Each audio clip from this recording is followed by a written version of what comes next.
नमस्ते जी। जनक नंदिनी ज्योतिष में आप सभी का एक बार फिर से स्वागत है। अभी तक भूमि का शोधन, चयन, शिलान्यास का दिन, मुहूर्त इत्यादि सब कुछ मैंने बता दिया है। अब बात शुरू करते हैं कि भाई मकान बनाया है या पहले ही बना लिया है, उसी में रह रहा है, उसमें कोई समस्या आ रही हो, बहुत तरह की समस्या आ रही हो, जितनी भी समस्या मैंने बताई हो, तो क्या करें। वो सब कुछ सही सही कर दिया, फिर भी समस्या आती है। क्यों आती है? जो भी हमने बुधवार या वगैरह बताया, सब कुछ कर दिया, सही समय पर शिलान्यास भी कर दिया, फिर भी समस्या आती है। क्यों आती है उसका कारण मैं बताऊंगा। यानी बना बनाया मकान में भी समस्या क्यों आती है और किस तरह की समस्या किस परिस्थिति में आती है उसका बताऊंगा और उसका निदान भी बताऊंगा। तो वास्तु में अगर दोष है तो उसका निदान भी तो चाहिए भाई। रोग है तो दवा बताओ। अब इस वीडियो में मैं वही बताने जा रहा हूं। देखिए, कोई भी मकान में 4 कॉर्नर होंगे या 4 दिशाएं होंगी? नहीं।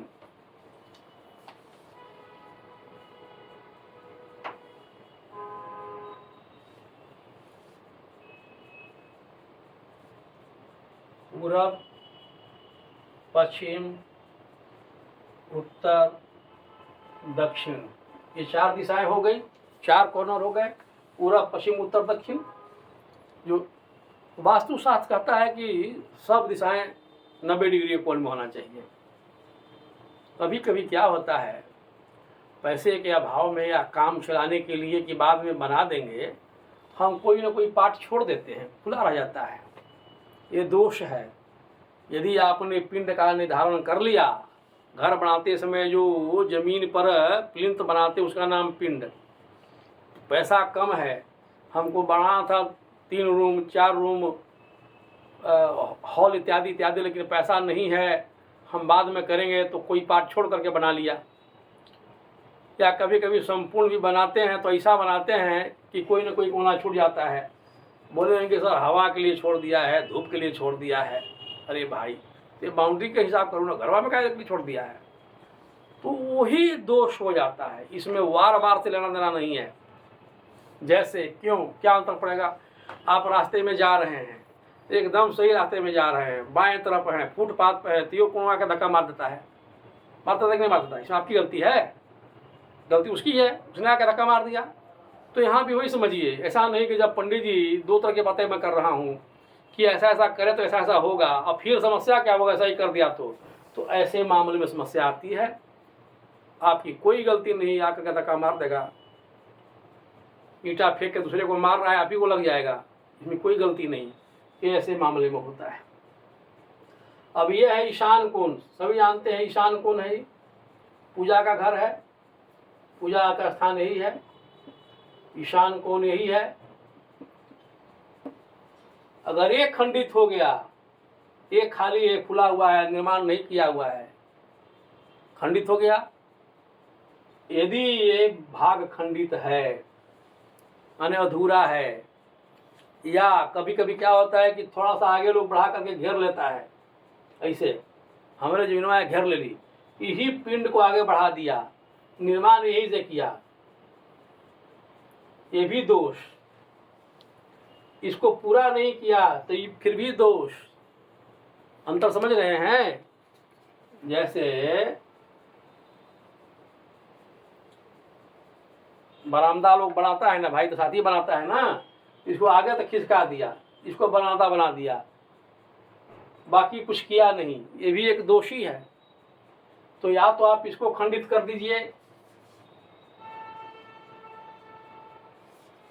ये खंडित हो गया, पूरा नहीं हुआ तो भी दोष, और पूरा होने के बाद ये आगे बढ़ा दिए तो भी दोष। यदि आपका ईशान कोण दूषित है, ऐसे ही दूषित होता है, आगे तक बढ़ा दिए, उसको कवर नहीं किए, जैसे ही आप आगे बढ़ाते हैं आपको पूरा करना पड़ेगा। ये नहीं कि बढ़ा करके छज्जा निकाल करके प्रिंसिपल वाला आगे बढ़ा के छोड़ दिए, नहीं होगा, गलत होगा।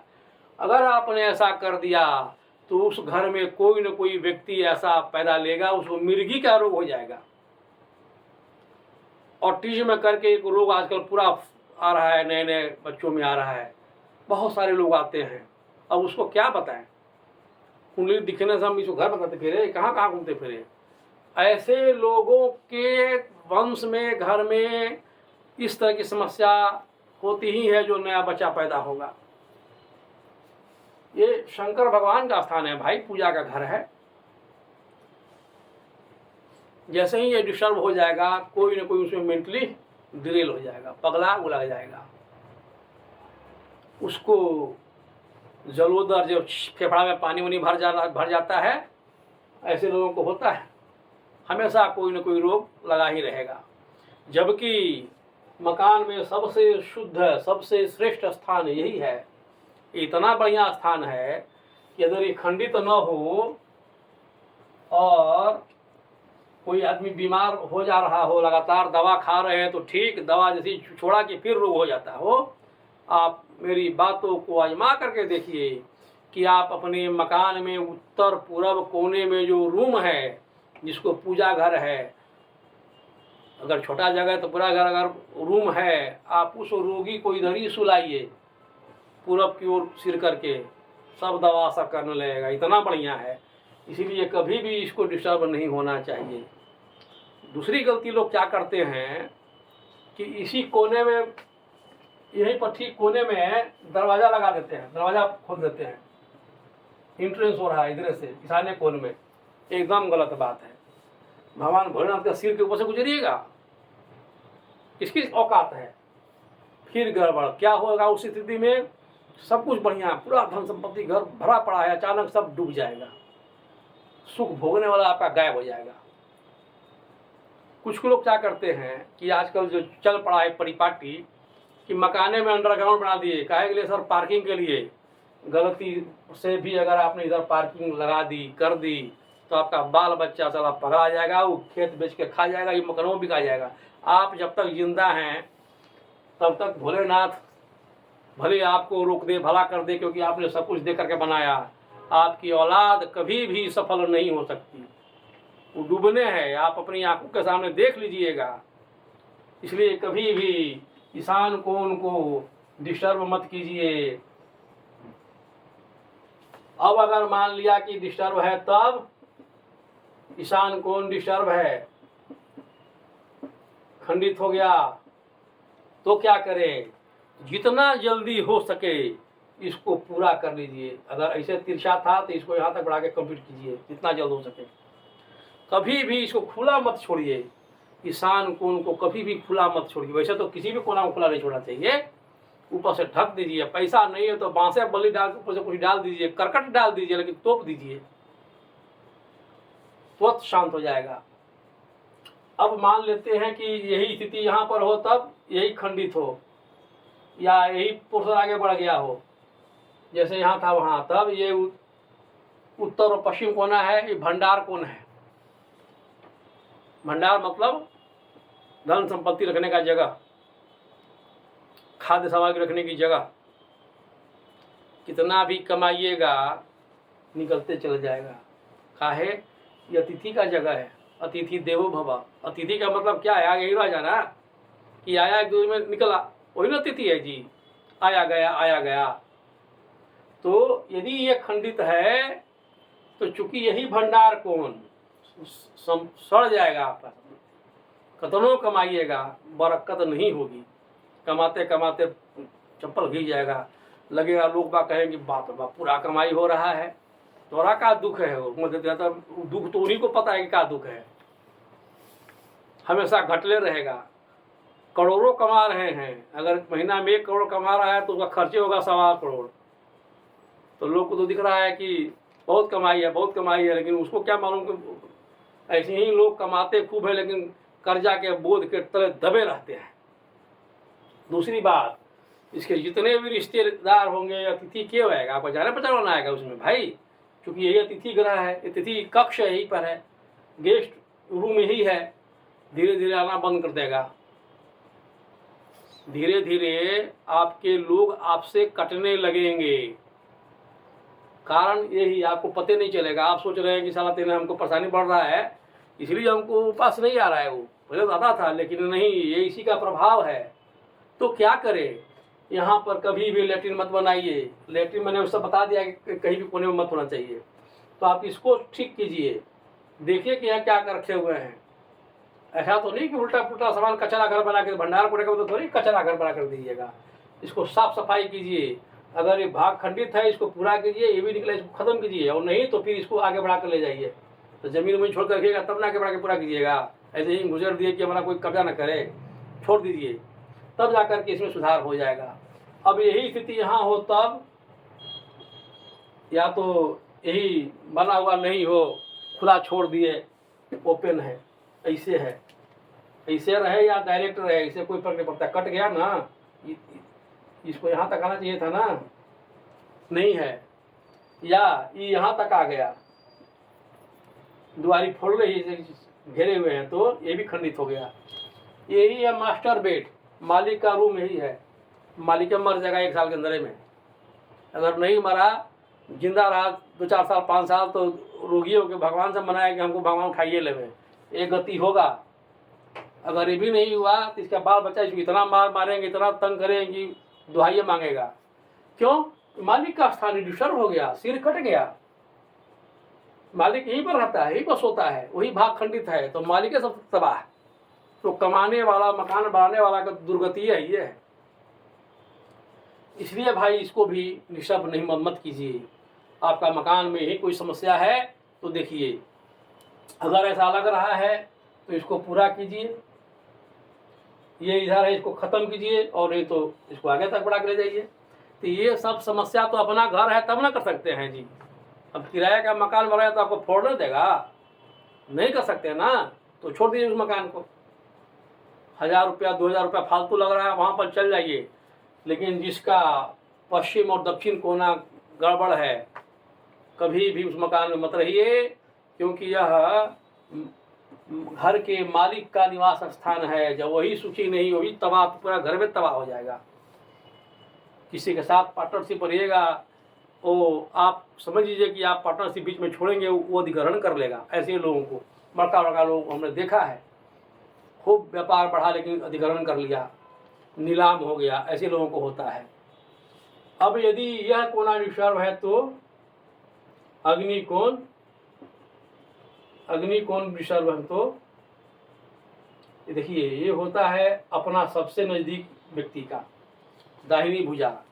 मैंने बताया था कि वास्तु पुरुष उल्टा सोता है, इधर सिर रहता है इसका, इधर पैर रहता है, दाहिनी भुजा इधर। दाहिनी भुजा मतलब अपना खास आदमी, अपना आदमी, मित्र हो, निजी जिंदगी में हो, बाल हो, बच्चे हो, या अन्य सगे संबंधी, यही है। ये अग्नि कौन है? आग जलने वाला कौन है? भोजन अगर यही खंडित हो गया, रसोई घर ही है, यहाँ पर है, ये नहीं है, जगह न है, न बनेली, यहाँ बना देली, कहीं बना, उसे कोई फर्क नहीं पड़ता है। यदि ये कोना खंडित है, ऐसा है, ऐसा ये ऐसा रहे, ये खंडित है, या ये कंप्लीट होने के बाद ये इधर खिसक गया हो, बढ़ गया हो, तो भी ये खंडित है, तो क्या होगा? छोटा लड़का का सुख खत्म हो जाएगा, आपका भाई बहन से झगड़ा हो जाएगा, रिलेटिव से झगड़े हो जाएंगे, बहन है, फूआ है, मामा है, मामी है, ये सब से लड़ाई झगड़ा हो जाएगा, एकदम खंडित हो जाएगा। हमेशा माथा दर्द करेगा, बिना मतलब कि चिढ़ते रहेंगे, अच्छा बात भी कोई बात तो झगड़ा कर बैठिएगा। लोग समझे कि पगला गया क्या, कुछ बात बोलिए तो युद्ध करने को तैयार हो जाता है। काहे? दाहिनी भुजा है, अपना खुद का पराक्रम है, विश्वास है, ये सब खत्म हो जाएगा, डिग जाएगा, खत्म हो जाएगा। तो इसको भी कभी भी खाली मत छोड़िए, ये पूरा रखिए। अब दूसरी बात, और क्या समस्या आती है? और क्या समस्या आती है? दरवाजा किधर लगाएं? पूरब, पश्चिम, दक्षिण, उत्तर, ये भी बड़ी समस्या है। तो दरवाजा चारों दिशाओं में किसी भी दिशा में हो सकता है। ये भ्रम से बाहर निकलिए कि दक्षिण नहीं होगा, पश्चिम नहीं होगा, होगा। तो इसमें एक नियम है, जिस दीवार में दरवाजा रखना हो उसको 9 भाग कीजिए और घर से निकलते समय बाएं 3 भाग छोड़ दीजिए, चौथा में कीजिए। अब हम समझाते हैं कैसे। मान लिया कि किसी की जो इंट्रेंस वाला जो दरवाजा से इंट्रेंस निकलने का एरिया जो पड़ रहा है पूरब हो और इसकी अगर जो लंबाई है 27 फीट है, ठीक है, तो 27 भागा 9 बराबर 3 आएगा। तो भाई ये है इंट्रेंस वाला, इधर से निकलने की बात हो रही है, निकलने की तरफ है, तो इधर से 3 तो 3 फीट 3 तिहाई 9 फीट छोड़ दीजिए, यहाँ दरवाजा कीजिए। 3 तिहाई 9 फीट छोड़ दीजिए, निकलते समय छोड़ दीजिए, यहीं पर दरवाजा रखिए। अगर इसी को चौड़ा दरवाजा करना हो 3 फीट की जगह हमको 4 फीट रखना हो, कहता है कि एक भाग में होगा, माने 3 फीट का होगा। अगर हमको 4 फीट का रखना हो, 5 फीट का रखना हो तो उसी रेशियो में इसको आगे पीछे कीजिए, इधर बढ़ाइए, उसी के बाद इधर खिसकाइए। बड़ा करना है, चौड़ा करना है तो, लेकिन एवरेज यही होगा, एवरेज यही होगा।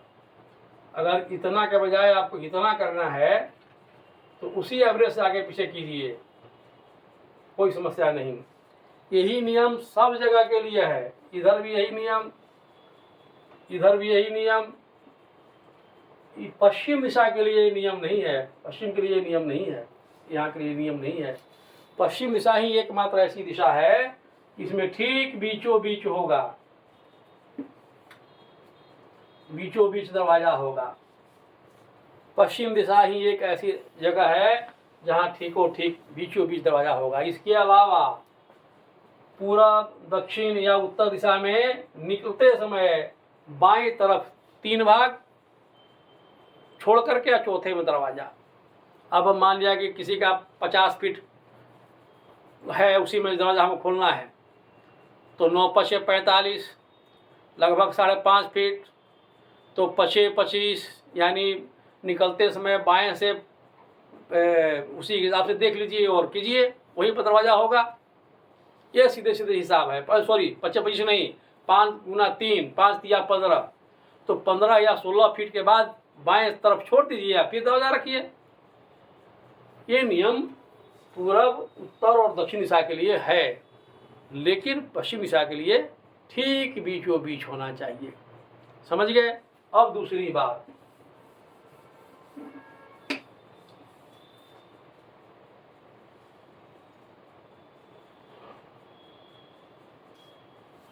ये मकान बन गया, अब पेड़ एक पौधा होता है, लोग पौधा लगा देते हैं, जमीन है तो लगा दिया। अब फ्लैट में कहाँ पौधा लगाइएगा, बालकनी में रखिएगा, छत पर, उससे मतलब नहीं। मकान बना हुआ है, उसके चारों तरफ पेड़ पौधे कहीं भी दिशा में लगाता है, तो नियम सुन लीजिए, कोई भी फलदार वृक्ष जिसमें फल लगते हो उसकी छाया मकान पर नहीं पड़नी चाहिए। सूत्र समझ लीजिए, कोई भी फलदार वृक्ष, आम हो, केला हो, बड़का बड़ा नींबू है, अमरूद है, यही सब हम लोग घर में लगाएंगे, अब कौन चीज लगाएंगे। तो यदि फलदार वृक्ष की छाया आपके मकान पर पड़ जाती है, जब सूर्य उदित होगा तब ना पता चलेगा, तब पूरब में उगेगा, फिर दक्षिण की तरफ होते हुए पश्चिम में जाएगा, तो सूर्योदय और सूर्यास्त समय में छाया लंबी होती है वृक्ष की, वो तो पड़ ही जाएगा, वो बहुत खराब है, नहीं पड़नी चाहिए। अगर फलदार वृक्ष आपने घरे में लगा लिया, बाउंड्री मार करके घर बनाए हुए हैं, फल लगाए हुए हैं, अम्रपाली या दुनिया जहान, और उसकी छाया यदि आपके मकान पर पड़ रही है तो वंश वृद्धि को रोक देगा। वंश वृद्धि ऑलरेडी हो चुकी है, तो आपके आंखों के सामने वंश में से कोई ना कोई खत्म हो जाएगा, वंशनाशक है। आम के बारे में लोग पूजा पाठ में उसका उपयोग तो करते हैं, लेकिन कई ग्रंथों में आम की लकड़ी का प्रयोग घर में वर्जित है। लेकिन ये संभव है लेकिन ये है आम का पेड़ घर में है, लगा रखे हैं जमीन में, उसकी छाया पड़ रही है, वंश का नाश हो जाएगा, हटा दीजिए। नींबू में दो तरह का होता है, वो कागजी नींबू, कागजी नींबू तो इतना बड़ा होगा नहीं करता है कि मकान की छाया पर पड़ जाए उसका। लेकिन बिजौरा नींबू जो होता है, जो घाघर बोलते हैं लैंग्वेज में, मगही में, जो छठ व्रत में उसको चढ़ाते हैं बड़का नींबू, उसका लगा लीजिए, उसकी छाया पड़ेगी, नाश हो जाएगा। कतनों पूजा आप सूर्य भगवान करते रहिए, भूत प्रेत का वास उसमें होता है, आप जान लीजिए। अमरूद का पेड़ घर में लगाइए। केला, कितना शुभ चीज मानते हैं केला को। केला का पौधा तभी तक ठीक जब तक उसमें फल न लगा। अगर केला बड़ा हो गया, फल लग गया और उसकी छाया पड़ गई तो भी समस्या। वो वंश का नाश तो नहीं करेगा, लड़की लेकिन होगी। पुत्र तो संभव न है, पुत्र तो किसी में भी संभव न है। केला वाला में पुत्री की प्राप्ति हो सकती है, क्योंकि भगवान विष्णु का आवास, बृहस्पति का आवास, उसकी पूजा अगर आप करेंगे तब संतान होगी, पुत्र नहीं होगा। कुछ लोग केला की पूजा करते हैं संतान के लिए, मेरे भाई करना है तो उसको घर से इतना दूर रखो कि फल कभी तो फलेगा, उसका छाया ना पड़े, ये ध्यान में रखिए। हाँ, अब अगर है तो क्या करें, काटने में भी नहीं बन रहा है। आम बड़का पेड़ है, खूब बढ़िया बढ़िया फल खाता है, अमरूद है, केला है, नींबू है, अब क्या करें, काटने की इच्छा नहीं है हो रही है।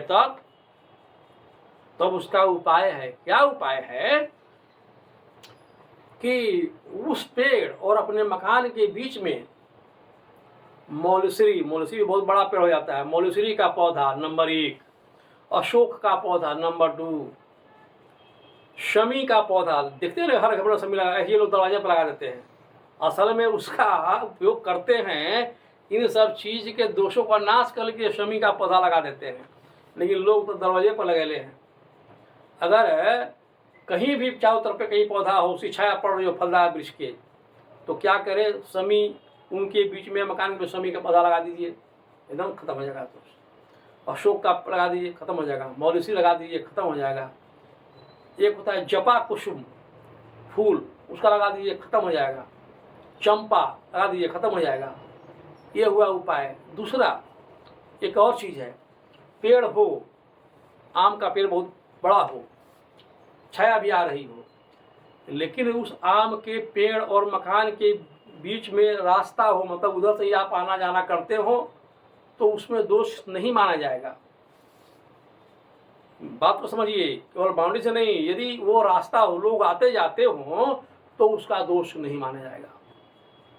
इसी पटना में बहुत बड़े डॉक्टर के यहाँ मैं गया था, आज से 7-8 साल पहले कोई हमको ले गया था। मैं उस मकान में गया, मकान को देखते ही लगा हमको कि ये मकान ये आदमी बनाया नहीं है, जरूर किसी से खरीदा है। भव्य मकान, करोड़ों की मकान, 5-6 कट्ठे में बना हुआ। मैं उसको देख रहा था, क्योंकि मेरी आदत है कि मैं जब मकान या कोई घर देखने जाता हूँ तो मैं किसी के यहाँ भोजन पानी में करता नहीं, मकान देख लेने के बाद में उपाय करने के बाद पानी पीता हूँ। तो उस घर के जो मालिक के थे या वृद्धावस्था थे, वो हमको पहचान नहीं रहे थे। तो मैं इसी तरह से बोलने लगा। मैं घूमते घूमते एक तरफ गया तो हमको दिखाई दिया कि केला है, अमरूद है, ये सब लगा कर रखे हुए हैं। हम ये सब क्या करके रखा हुआ है, ये सब बेकार, इनको हटा देना चाहिए। तो उन्होंने कहा कि नहीं, बच्चों को बहुत अच्छा लगता है, खाते हैं, हम भी खाते हैं, बड़ा अच्छा है, क्या बात करते हैं, ये सब हटाने की चीज़ है, आप कौन हैं? तो जो हमको लेकर के गए थे वो बोले कि ये फलना जी हैं, इसे विषय। तो नहीं, ऐसा नहीं है। तब हम चुप रहे। हम फिर बोले कि नहीं, फिर भी हम कर रहे हैं, इसको कटवा दीजिए, अच्छा नहीं है। तो नहीं तो अच्छा, इसमें क्या है, हम तो काफ़ी दिन से रह रहे हैं। हम सुनिए, आप दिन से रह रहे हैं ना, और मेरा दावा है कि ये मकान आपने नहीं बनाया, हाँ कि ना? तो हाँ, मैंने ख़रीदा है। हम कि जो बनाया इतना तो कितना लगा होगा, करोड़ों समझ रहे हैं। तो हाँ, करोड़ लगभग क्या होगा। तब आदमी थोड़ा घबराया। हम क्यों पागल था क्या कि इसके बावजूद तो बेच करके चला गया और आपको दे दिया, सस्ते दे दिया होगा, ले लिया होगा। हाँ, सस्ता तो पड़ा उस समय में। हम क्या बगा, सुनिए, इस मकान में वंश वृद्धि नहीं होगी। वंश वृद्धि का मतलब समझते हैं? तो जो हमको ले गए तो बोले, अरे भाई ये प्रोफेसर हैं शर्मा जी। हम छोड़िए, प्रोफेसर हैं, वंश वृद्धि का मतलब समझते हैं ना? वंश वृद्धि नहीं होगा, कहानी खत्म। आपका बेटा हो सकता है, पता नहीं होगा। अब उन्होंने कहा कि ये बम बात सही है। अब वो हिल गए प्रोफेसर साहब, रिटायर्ड प्रोफेसर साहब, कि एकदम सही बात है, 2 खाली बेटिए है। भाई मेरे, मैं यह प्रमाणिक तौर पर आपको कह रहा हूं, फलदार वृक्ष की छाया कभी भी मकान पर नहीं पड़ना चाहिए। एक बड़े नामी गिरामी नेता हैं, अपने ज़माने के वेटरन रहे थे, इंडिया टॉप 10 में आते थे। उनके घर में गया था देखने के लिए। उनके घर में गया तो घर में घुसते ही गेटे पर बड़का विशाल आम का पेड़ है, यही मई का रहा होगा, इतना बड़ा बड़ा आम लगा हुआ था। हमको क्या जाएगी घर में महाराज के पेड़ कटवाइए, सर्वनाश हो जाएगा। अब माता रानी कहेगी थोड़ा सा आओ, बड़का हो जाए तब तोड़ लेंगे तो कटवाएंगे, आपकी मर्जी। अंत में उस पेड़ को कटवाया गया। भीतर थे, कई सालों से बाहर आ गए। तो अगर फलदार वृक्ष की छाया पड़ रही है, उसको पेड़ को काट दीजिए। नहीं काट सकते तो जो उपाय मैंने बताया कि उस पेड़ और मकान के बीच में मौलीश्री का, अशोक का, शमी का, जपा कुसुम का और नीम का भी जो पौधा है, पेड़ है, वो भी परम शुभ है, उसको लगा दीजिए, दोष खत्म हो जाएगा। तो ये हुए कुछ दोष हैं उसका। तो इस तरह के दोष होते हैं। मकान में दरवाज़ा के मामले में मैंने बताया कि दरवाज़ा कहाँ कहाँ होना चाहिए। अगर हम पहले ही बना चुके हैं, जहाँ मैंने बताया वहाँ दरवाज़ा नहीं है, तब क्या करें, उपाय उसके लिए क्या हो। तो पहला उपाय यही कि जो आपका दरवाज़ा है उसके बाहर चौखट के ऊपर या तो श्री गणेश जी का या श्री हनुमान जी की तस्वीर लगा दें। दरवाजे के अंदर मतलब निकलते समय दिखाई पड़े चौखट पे, तो ठीक यही काम करें। अब क्या करना है, मान लेते हैं कि आगे हमने लगा दिया गणेश जी की तस्वीर और पीछे से निकलते समय हनुमान जी का, इसको कीजिए, ये खत्म हो जाएगा। इसमें सबसे महत्वपूर्ण बात एक और ये है कि यदि ऐसा है और आपके जो मकान आपने बनाया है तो उसमें एक और दरवाज़ा खोल दीजिए। जिस मकान में एक से अधिक दरवाजे हों उसमें दरवाजे के द्वारा उत्पन्न होने वाला दोष समाप्त माना जाता है। आजकल एक तो आधुनिक युग में बड़ा बढ़िया हुआ है, ये बालकनी हर घर में लोग दे रहा है। तो बालकनी तो भाई पिंड से बाहर निकलती है, छज्जा को लोग बना देते हैं, तो दरवाजा का अलग हो गया ना। एक एंट्रेंस का जितना बालकनी उतने में दरवाज़ा, ये भी एक बढ़िया चीज़ है। इसको आप कर दीजिए तो भी ख़त्म हो जाएगा दोष। अगर ये भी ना कर सके तो फ्लैट की बात, अपना घर है तो फोड़ फाड़ कर ही देंगे। आप देखते होंगे प्रायः पुराने घरों में, आप देखिए गांव में कहीं भी, उसमें कम से कम तो 2 दरवाजे होते ही थे। एक तो मेन दरवाज़ा और एक पीछे रहता था, इसको हम बोलते थे छोटा सा दरवाज़ा रहता, उसमें रहता था जाकर पीछे खड़ी उड़ी में जाने के लिए, खेत उत में जाने के लिए, चौथ दरवाज़ा जो भी कह लीजिए, एक से अधिक दरवाजे होते थे। मंदिर में आकर के देखिए प्राय एक दरवाज़ा मिलेगा, लेकिन कई ऐसे मंदिरों में आप जाइए, भोलेनाथ के मंदिरों में जाइएगा तो 4 दरवाज़ा मिलेगा। तो जिस मकान में एक से अधिक दरवाज़ा, उसमें दरवाज़ा का दोष नहीं रहता है। और अगर नहीं कर सकते, जगह नहीं है, तो आगे गणेश जी या हनुमान जी का लगाइए, फिर पीछे उनमें से दोनों का लगा दीजिए। दोनों में एक ही लगाने की जरूरत नहीं है, इससे वो शांत हो जाएगा। अब सब कुछ फिर भी उस समझ में नहीं आ रहा है, तत्कालिक रूप से क्या करें। तो तत्कालिक रूप से यह कीजिए कि अगर बालकनी है तो उसमें मौलश्री का पौधा लगा दीजिए, शमी का पौधा लगा दीजिए, अशोक का पौधा लगा लीजिए, जपा कुसुम का पौधा लगा लीजिए, नीम का पौधा लगा लीजिए, बालकनी में रख दीजिए गमला में लगा करके, एकदम वो शांत हो जाएगा। अब सबसे महत्वपूर्ण बात मैं आपको बता रहा हूँ, मकान के बाहर पेड़ पौधे हो सकते हैं। 4 पौधा का नाम है पीपल, बरगद, पाकड़ और गुलर। ये 4 पौधे यदि किसी भी मकान के पूरब की ओर बरगद का पौधा है, अति शुभ। पश्चिम में पीपल का पौधा है, अति शुभ। उत्तर में पाकड़ा का पौधा है, अति शुभ। दक्षिण में गुलर का पौधा है, अति शुभ, अत्यंत शुभ है। समस्त दोषों का नाश कर देता है, निरंतर वृद्धि करता है। लेकिन अगर उल्टा हो गया तो सर्वनाश कर देगा। मतलब पूरब में बरगद शुभ लेकिन पश्चिम में अशुभ, पीपल पश्चिम में शुभ लेकिन उल्टा लगा दिया, पूरब में तो नाश है। गुलर दक्षिण में शुभ लेकिन उसको उत्तर में है लगा हुआ, कोई लगाता हुआ तो है नहीं, गुलर तुरंत के पेड़ लगाता है, अगर प्रेस लगा हुआ है तो नाश कर देगा।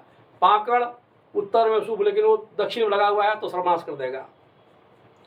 अब क्या करें, कोई दूसरे का होगा खेत तब, घर में जरूर होगा, कोनो कोनो का होगा, तब क्या करें? तो भाई छत पर गमला में इन चारों पौधों को 4 दिशा में रख दीजिए। गमला में, मकान के छत पर, या नीचे ही खुली ज़मीन में जगह नहीं है तो गमले में लगा दीजिए। पूरब की ओर बरगद रख दीजिए, पश्चिम की ओर पीपल रख दीजिए। गुलर को उत्तर कर दीजिए, पाकड़ को उत्तर कर दीजिए, गुलर को दक्षिण कर दीजिए, दोष शांत हो जाएगा। इस वीडियो में इतना ही। अगर आप लोगों को मेरा यह वीडियो अच्छा लगा हो तो इसको लाइक कीजिए, शेयर कीजिए, सब्सक्राइब कीजिए। इसके बावजूद भी आपको लगता है कि आपके घर में कोई दोष है तो आप हमसे पूछ सकते हैं, फिर मैं उसको अलग वीडियो डालकर वो समझाऊंगा। तब तक के लिए आप सभी का एक बार पुनः धन्यवाद।